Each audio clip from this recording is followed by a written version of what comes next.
এটা কী ধরনের ম্যাচ ছিল? এই ম্যাচের পর পয়েন্টস টেবিলে ধামাকা। কলকাতা 261 রান করে কিভাবে এই ম্যাচ হেরে গেল? পাঞ্জাব টিম তুফানি আন্দাজে এই ম্যাচ খেলে জিতেছে। পাঞ্জাব এই ম্যাচ 8 উইকেটের সাথে জিতল। জনি বেরিয়াস্টো একটি দারুণ ইনিংস খেলেছেন।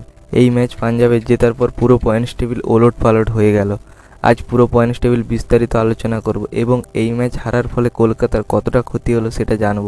ভিডিওতে লাস্ট পর্যন্ত থাকুন এবং সবার নিচে এখনও রয়্যাল চ্যালেঞ্জার্স ব্যাঙ্গালোর আছে। ব্যাঙ্গালোরের চান্স পরপর কমে যাচ্ছে প্লে অফের, কারণ পাঞ্জাব এই ম্যাচ জেতার ফলে এক ধাপ এগিয়ে গেল। আরসিবিকে প্লে অফে কোয়ালিফাই করতে গেলে কোনো না কোনো মিরাক্কেল দরকার। আরসিবি বাকি 5 ম্যাচ জিতলেও রান রেটের অনেকটা প্রভাব পড়তে চলেছে। তবুও এখনও চান্স রয়েছে আইপিএল 2024-এ কোয়ালিফাই করার জন্য।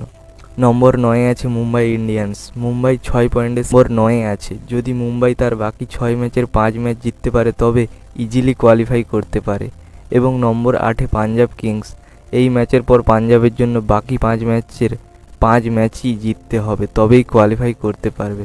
যদি এখান থেকে এক ম্যাচও হারে তাহলে অপর টিমেদের উপর নির্ভর করতে হবে। এবং নম্বর 7-এ গুজরাট টাইটান্স। গুজরাট টাইটান্সের পয়েন্ট 8। গুজরাটকে কোয়ালিফাই করতে গেলে তাদের বাকি 5 ম্যাচের 4 ম্যাচ জিততে হবে, তবেই কোয়ালিফাই করতে পারবে। এবং নম্বর 6-এ দিল্লি ক্যাপিটালস। দিল্লিও সেম কন্ডিশন, বাকি 5 ম্যাচের 4 ম্যাচ জিততে হবে। নম্বর 5-এ আছে চেন্নাই সুপার কিং। পরপর 2 ম্যাচ লাগাতার হেরে এসেছে, তাদের এখনও 6 ম্যাচ বাকি আছে। এই 6 ম্যাচের মধ্যে 4 ম্যাচ জিততে হবে, তবেই প্লে অফে কোয়ালিফাই করতে পারবে। এবং নম্বর 4 লখনৌ সুপার জায়ান্ট। লখনৌ এই আইপিএলে খুব ভালো খেলেছে। লখনৌয়ের পয়েন্টস 10। লখনৌ কোয়ালিফাই করার জন্য আর 6 পয়েন্ট লাগবে। বাকি 6 ম্যাচে 3 ম্যাচ জিততে হবে লখনৌকে।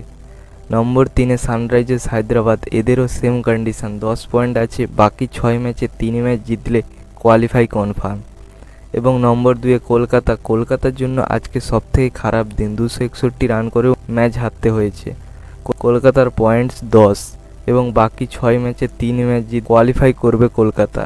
এবং the league stage top of the IPL Rajasthan Royals. একটি মাত্র ম্যাচ হেরেছে 8 ম্যাচের মধ্যে, তাই তাদের পয়েন্ট 14। তাদের কোয়ালিফাই কনফার্ম, একটি ম্যাচ জিতলেই কোয়ালিফাই করতে পারবে। আপনাদের কি মনে হয় কোন 4 টিম টাটা আইপিএল 2024-এ কোয়ালিফাই করতে চলেছে? নিচে কমেন্ট করুন। ভিডিও ভালো লাগলে লাইক করে চ্যানেলটাকে সাবস্ক্রাইব করে রাখুন এই রকম আপডেট পাওয়ার জন্য।